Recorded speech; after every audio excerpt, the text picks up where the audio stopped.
It is 18,000 BCE. You are lying on a bed of moss between your uncle's snoring and your cousin's elbow, in a cave that currently houses 31 people, 4 dogs, and 1 deeply unbothered goat. There is no door. There is no wall. There has never been a wall. So how exactly did anyone in prehistory ever find a moment alone to think, to grieve, to fall in love, to reproduce? The answer involves an ancient survival skill so specific it still governs how quietly you close your bedroom door tonight.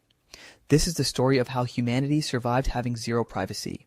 For roughly 290,000 of the 300,000 years humans have existed, personal space was not a right. It was not even a concept. It was a fantasy invented much later by people with enough spare timber to build a second room. Before that, home was a single shared chamber, heated by one fire, monitored by everyone, and private in absolutely no sense of the word. You didn't get your own corner because you deserved it. You got whatever corner was left after the elders, the nursing mothers, and the guy who once fought off a hyena had already claimed theirs. This wasn't a design flaw, it was the entire design. A lone human outside the group was, statistically speaking, a light snack wearing anxiety as a personality trait. No claws, no night vision, no fur, and a top running speed that a mildly motivated wolf finds adorable. Survival meant sleeping in a pile of other warm, snoring, occasionally flatulent bodies, because a pile of humans is much harder for a cave lion to select from a menu than a human sleeping alone under a tasteful arrangement of leaves. Solitude wasn't peaceful. Solitude was a pre-order for a predator.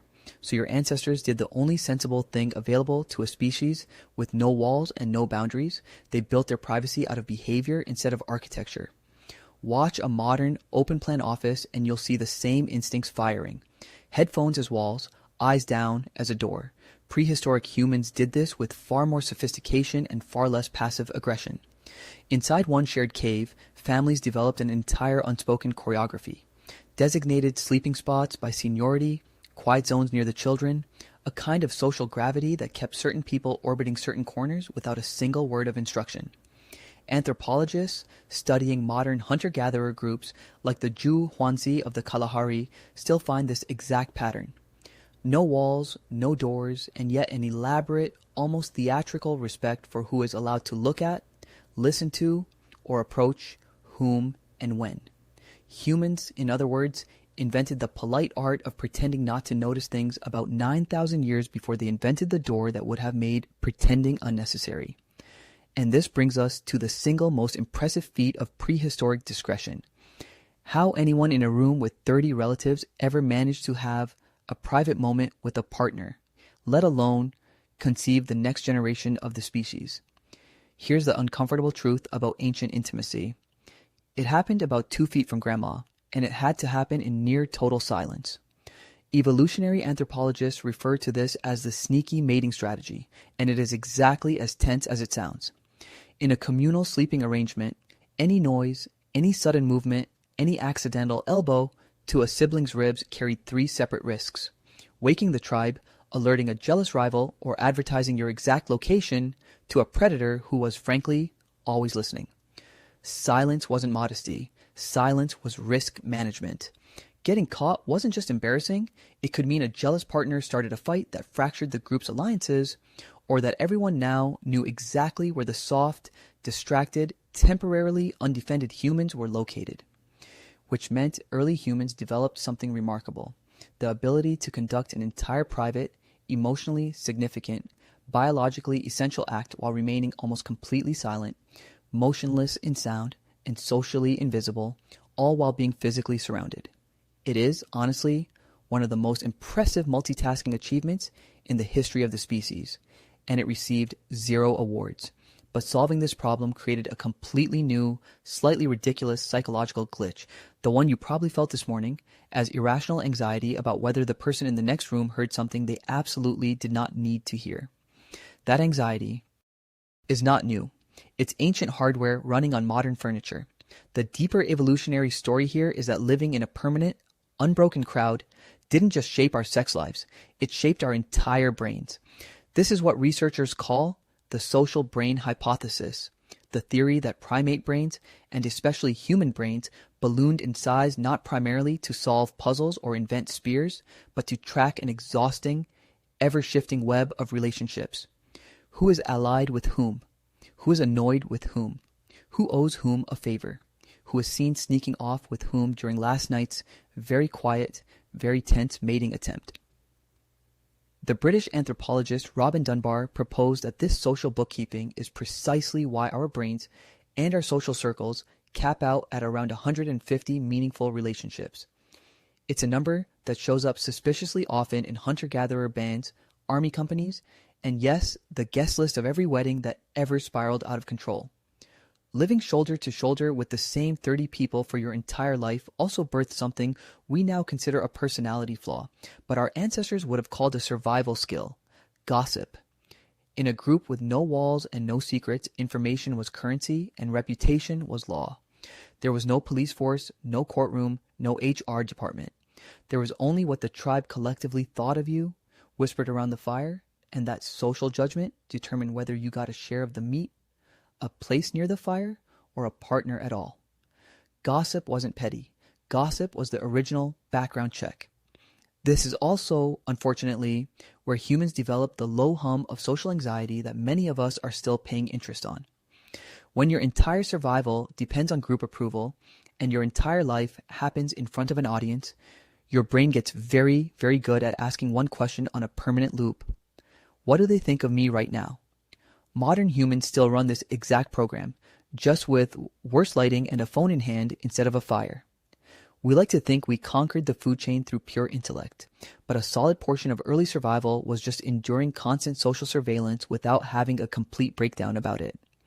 The true mastery, then, wasn't fire or the spear. It was the invention of an entirely invisible social technology: discretion. Long before any human stacked a single stone into a wall, the tribe had already built an architecture out of manners. Averted eyes functioned as doors. Feigned sleep functioned as a locked room. A cough at the right moment functioned as a knock.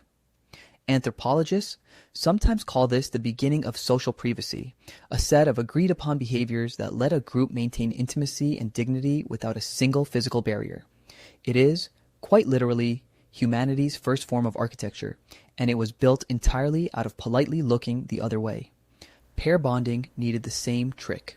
Researchers studying the evolution of human romantic attachment point to oxytocin, the so-called bonding hormone released during touch and closeness, as one reason humans, unlike most mammals, form long-term pair bonds at all. But that bonding had to survive being performed in front of an audience of relatives, which meant natural selection quietly favored humans who were better at controlling their noise, their expressions, and their timing. Your ancestors, in a very real sense, weren't selected just for strength or intelligence. They were selected for their skill at being extremely, heroically quiet, which explains a lot about why modern humans still instinctively lower their voices behind closed doors, even in houses where nobody is listening. Nobody taught you to do that. 300,000 years of cave living did. It also explains why total privacy, when we finally got it, didn't feel like relief so much as static. Modern humans report record levels of loneliness precisely in the era when we invented more privacy than our species has ever had. We built individual bedrooms, individual apartments, individual noise-canceling headphones, and somewhere in that process we lost the warm, involuntary proximity that once kept us both safe and sane. Your brain still expects a small crowd of familiar bodies within arm's reach at night. Instead, it gets a phone screen and the low hum of a refrigerator. This is why the sound of rain, or a fan, or a podcast playing softly in the background helps so many people sleep. It's a crude, modern imitation of the ambient hum of a full, breathing cave. Even our gossip never left. It just changed platforms. The campfire became the group chat. The tribe's collective judgment became a follower count.